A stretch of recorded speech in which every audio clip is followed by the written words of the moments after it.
Hi, I'm Becca. And I'm Hannah. And we're here to talk to you about the rate of expiration of milk. Our problem was which milk out of skim milk, 1% milk, 2% milk, and whole milk expired first. So basically what we were trying to find is just the one that expired first, like the quickest, by taking the pH of each milk daily and then recording results and just, yeah. Yeah. In our background, basically we just went over the process of how the chemical change of milk happened, the different things that can change, the different factors of how quickly milk expires. And our hypothesis was that if the milk contained a higher percentage of fat, then it would expire quicker. And basically also in our background, adding on to that, we kind of went more into detail, just like the different like pH, like how acidic each type of like fresh milk and then like spoiled milk, and basically the chemical, like if there's a chemical reaction, because like once milk spoils there's no like going back on it. The materials that we used in this experiment was a quart of milk of each type of milk, so that's skim, 1%, 2%, and whole, and then clear containers, a fridge, pH strips, all of the basic, things that you would need. And then kind of like the basic procedure we did for this experiment was we regulated the refrigerator temperature, which the refrigerator that was used was, it was 38 degrees Fahrenheit. And then we poured 2 cups of one type of milk into a container and sealed it. And there are 4 different types, so we did it 4 times.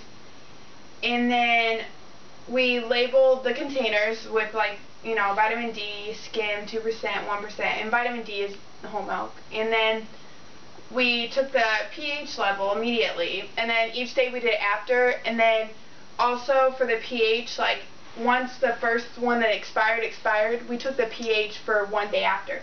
And then we recorded the results and, of the pH each day, and obviously the temperature, but it stayed 38 the whole time.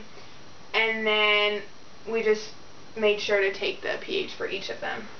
Yeah, one of the interesting things that I found out in this experiment was actually when they said that milk was technically expired at 4.5 pH level, I would have probably stopped drinking it at like maybe a 5, or like between a 6 and a 5 was when I would have considered the milk sour. It just had a different texture. There was a weird film on the top, and it kind of was different colors.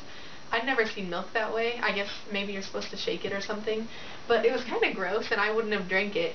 So that was just one interesting thing you might want to notice about the pH level way of figuring it out. And also the milks, obviously, they had different expiration dates, and skim was the 13th of April, 1 and 2% were the 12th, and then the whole milk was the 11th of April. And basically throughout the experiment, we started on the 8th. Skim milk just stayed constant at a 7.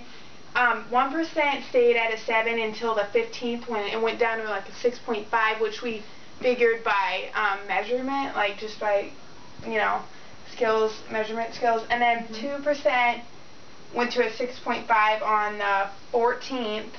And then whole milk was actually the first one that expired, which fits our hypothesis about the one with the highest fat percentage expiring first, and it went down to a 6 on the 13th, and then a 5 on the 14th, and then on the 15th it was a 4.5, which it was expired. And then we took the pH for the other 3 the day after, and none of them were really close to expiring yet. Yeah. One of the most interesting things I found in this experiment was how high up some of the data was for like the 2% and 1% in skim compared to the whole. I mean, when you look at the basic rate of how quickly it changed, the whole milk went down way faster. It was at 4.5 while the others were still within 0.5 or at the same pH level as the beginning. So that was something that I found really interesting. I'm kind of glad I drink skim milk. Yeah, definitely. Also, like, obviously, there's error can be made really easily in different experiments, and Well, one thing that was kind of interesting, like, is that, or that could be changed, was if we want to improve the experiment, just kind of regulating the temperature, the amount of time the door is open for the refrigerator, because we had to take it out to take the pH of everything, like each day obviously, but it could have been out longer or less each day, which would change the pH, or like could it like change the experiment.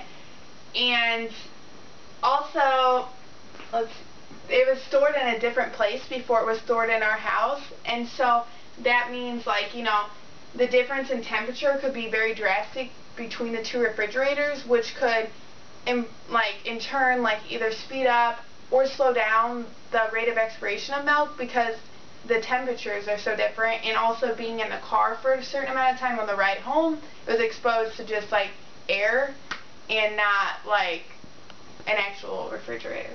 Also, the placement in the fridge, where it was placed, could have had a difference in the temperature. Some fridges are colder in the back and warmer in the front. I mean, it all just depends, and we didn't control like where they were placed in the fridge, so that could have made a difference too, as well as like if they were placed on a higher level rack or lower, however it was done. And also, we did it for all the same types of milk, or one type. We used one brand of milk, and it could also be different, like depending on the brand, I guess. I feel like the experiment might have proven different results.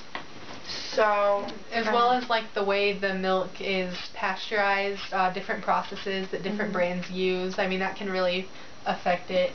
And just also there are a lot of other experiments similar to this that we could talk about, but basically that's our poster on the expiration rate of milk. Thank you.